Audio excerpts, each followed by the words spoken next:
श्रीराम जय जय राम.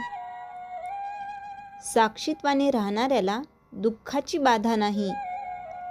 देहबुद्धी आहे तोवर, म्हणजे मी देही आहे ही भावना आहे तोपर्यंत काळजी राहणारच. काळजी मनातून असते. जोवर संशय फिटत नाही, परमेश्वराचा आधार वाटत नाही, तोवर काळजीही मनाला सोडित नाही. कुंडलीतल्या ग्रहांच्या अधिकाराची मर्यादा देहापर्यंतच आहे. पैसा किती मिळेल हे त्यावरून सांगता येईल.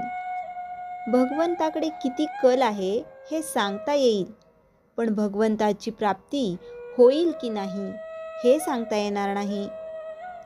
मनुष्यजन्म येऊनही भगवंताची प्राप्ती झाली नाही तर जीवाचे फार नुकसान आहे.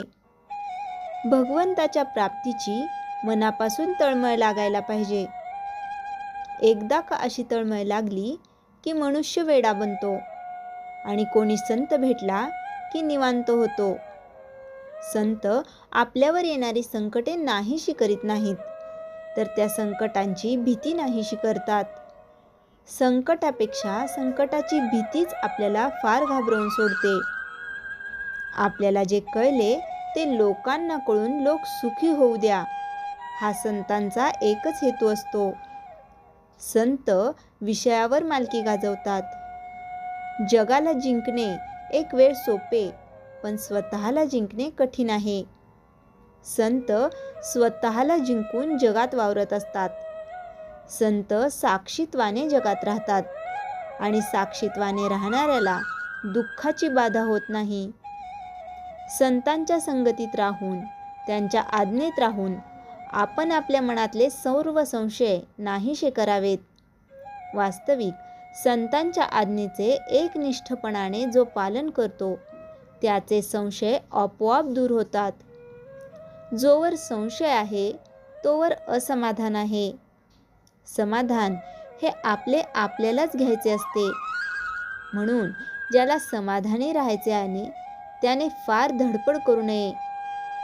जशी स्थिती येईल त्या स्थितीत समाधानात राहावे. कचेरीचे विचार आपल्याबरोबर घरी आणू नयेत, ते तिथेच ठेवावेत. घरातले वातावरण शुद्ध आणि निसंशयाचे असावे. भोळेपण एक प्रकारे चांगले, ती भाग्याची गोष्ट आहे.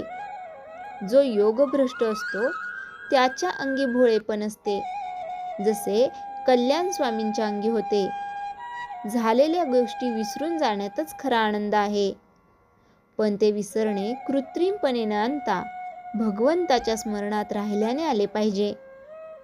म्हातारपणी मन आणि शरीर फार नाजूक बनते. त्यावेळी शरीर सुद्धा बरे राहायला आनंद हे फार मोठे औषध आहे. हसावे, खेळावे, लहान मुलांत मिसळावे, थट्टा विनोद करावा, काहीही करावे, पण आनंदात राहावे. ज्याचा आनंद कायम टिकला त्याच्याच जन्माचे सार्थक झाले. श्रीराम जय जय राम. चैतन्यवाणी समाधान ही परमेश्वराची देणगी आहे आणि ती मिळवण्याचा उपाय म्हणजे भगवंताचे स्मरण होय. श्रीराम जय जय राम. जयाच्या जनी जन्मनामार्थ झाला, जयाने सदा वासनामात केला. जयाच्या मुखी सर्वदा नाम कीर्ती, नमस्कार त्या ब्रह्मचैतन्य मूर्ती. श्रीराम जय जय राम.